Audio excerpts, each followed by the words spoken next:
जो छत है और लखनऊ है, तो हम लोग एक सीरीज पहले चलाते थे पापा इसी छत पे मुक्तेश के साथ, ये चल क्या रहा है हो क्या रहा है। तो आजकल ये चैट जीपीटी एआई वगैरह का बहुत कुछ चल रहा है, तो वो मैं जानना चाह रहा हूँ कि क्या लगता है आपको, हिंदी के लेखक को डरना चाहिए? चैट जीपीटी क्या है, ये सब क्या है, ये सब जो चल रहा है दुनिया भर में? क्या लगता है? कुछ नहीं लगता। हम तो अक्सर ये देखते हैं। अब आप सोचिए ना, एक उदाहरण लीजिए कि अगर आप चैट जीपीटी से ये पूछें कि हे चैट जीपीटी, क्या बैल दूध देता है?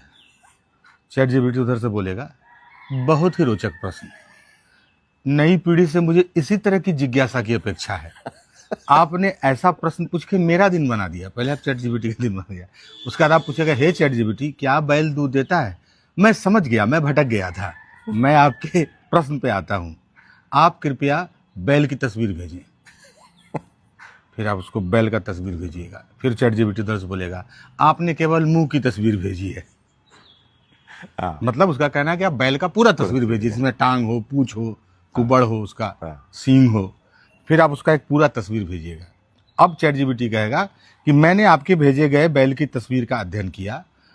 मैं बहुत ईमानदारी पूर्वक कहना चाहूंगा कि ये बैल दूध नहीं देता है। फिर आप कहिएगा कि क्या दुनिया का कोई बैल दूध देता है? कहा, मुझे थोड़ा समय चाहिए। फिर आपको लगेगा कर रहा होगा शोध, searching searching searching, deep searching आता होगा। उसके बाद जो है फिर वो शोध करके लाएगा, उसका तब कंक्लूजन देगा। मैंने वर्तमान में जीवित सभी बैलों का अध्ययन किया, दुनिया का कोई भी बैल फिलहाल दूध नहीं दे रहा है। फिर आप कहिएगा कहीं मैं मान लूं कि बैल दूध नहीं देता है? तो चैट जीपीटी का बहुत पॉजिटिव नोट पर छोड़ता है कोई भी चीज को। कहेगा कि फिलहाल तो कोई बैल दूध नहीं दे रहा है, लेकिन अच्छा खान पान, अच्छी सरकार, प्रशासन का सहयोग, हो सकता है कि एक दिन बैल से भी दूध निकाल ले।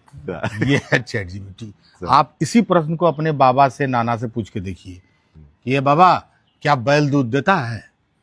एक थप्पड़ मारेंगे कनपट्टी में, आंसर मिल जाएगा, दूध नहीं देता है। क्लियर हो जाएगा कॉन्सेप्ट। लेकिन चैट जीपीटी इसी प्रश्न को देखिए कहाँ ले गया। इसलिए हम कहते हैं डीपी भाई कि एआई आई जाई मराई, लेकिन लेखन और लेखक के रचनात्मकता का मुकाबला ना कर पाई। इसलिए किताब पढ़िए और अपने भावनाओं का और अपने जज्बात का, उसका जो जादू है ना, उसका कोई विकल्प है नहीं। मानवीय संवेदना का कोई विकल्प नहीं है। कोई मशीन मानवीय संवेदना को नहीं छू सकती है, वो जादू नहीं कर सकती है। इसलिए एआई के लिखाई ऐसा ही चल जाई, वह पढ़ाई जो हमनी से लिखाई। इसलिए लेखकों को जीवित गुरु पढ़े और टेंशन मत लिया पढ़े। नहीं किताब। जय हो।